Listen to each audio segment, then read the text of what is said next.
दोस्तों, इस वीडियो में हम दो चिड़ियों की कहानी शेयर कर रहे हैं। इस कहानी में संगत के असर के संबंध में रोचक ढंग से बताया गया है। ये चिड़िया के दो बच्चों की कहानी है जो बचपन में एक दूसरे से बिछड़ जाते हैं और अलग अलग स्थानों पर अलग अलग संगत में पलते हैं। संगत उनके जीवन पर क्या प्रभाव डालता है, ये इस बच्चों की इस शिक्षाप्रद कहानी में बताया गया है। सुनिए पूरी कहानी। जंगल में बरगद के ऊंचे पेड़ पर एक चिड़िया घोंसला बनाकर अपने दो बच्चों के साथ रहती थी। एक दिन एक तूफान आया और बरगद का वह पेड़ गिर गया। पेड़ से दबकर चिड़िया मर गई, लेकिन सौभाग्य से उसके दोनों बच्चे बच गए। तेज हवा चिड़िया के एक बच्चे को उड़ाकर एक गुफा के पास ले गई जहां डाकू रहा करते थे। चिड़िया का दूसरा बच्चा ऋषिमुनियों के आश्रम के पास जाकर गिरा। समय बीतने लगा और दोनों बच्चे बड़े होने लगे। कई महीने बीत चुके थे। एक दिन एक राजा जंगल में शिकार करने आया और रास्ता भटक गया। वह बहुत थका हुआ था। एक स्थान पर उसने अपना घोड़ा रोका और पेड़ की छाया में आराम करने बैठ गया। जहां वह आराम कर रहा था, उसके पास ही एक गुफा थी।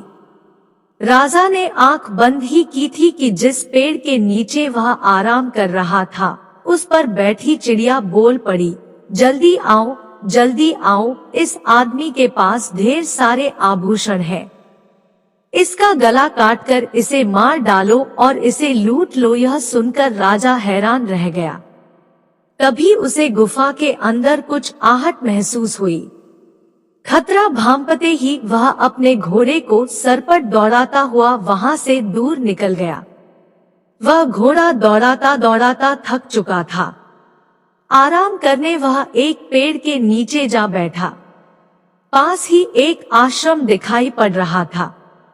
उसके नीचे बैठते ही पेड़ की एक डाली पर बैठी चिड़िया बोल पड़ी, राजन, आपका स्वागत है। इस समय आश्रम में कोई नहीं है। ऋषि बाहर गए हैं, किंतु आप अंदर जाकर आराम करिए।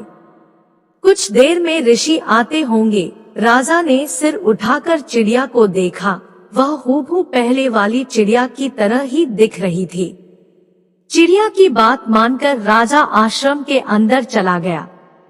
कुछ देर में ऋषि आश्रम लौट आए।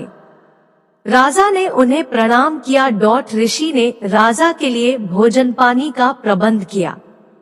भोजन के बाद कुछ देर आराम कर राजा जाने को हुआ तो उसने मन में कौंध रहा प्रश्न ऋषि से पूछ लिया, गुरुवर, आपके आश्रम के सामने स्थित पेड़ पर जैसी चिड़िया है, हूबहू वैसी ही चिड़िया मैंने कुछ दूरी पर स्थित एक गुफा के पास के पेड़ पर देखी, लेकिन दोनों की बोली में बहुत अंतर था। मैं हैरान हूँ कि एक जैसी चिड़िया होने के बाद भी दोनों में इतना अंतर। राजन, वे दोनों एक ही चिड़िया से जन्मे थे और तूफान में बिछड़ गए थे।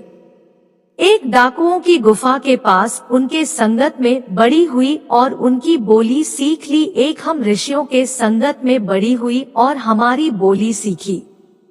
सब संगत खेल है। इस कहानी से हमें यह सीख मिलती है कि हमारी संगत का हमारे आचरण, व्यवहार और जीवन पर अत्यधिक प्रभाव पड़ता है।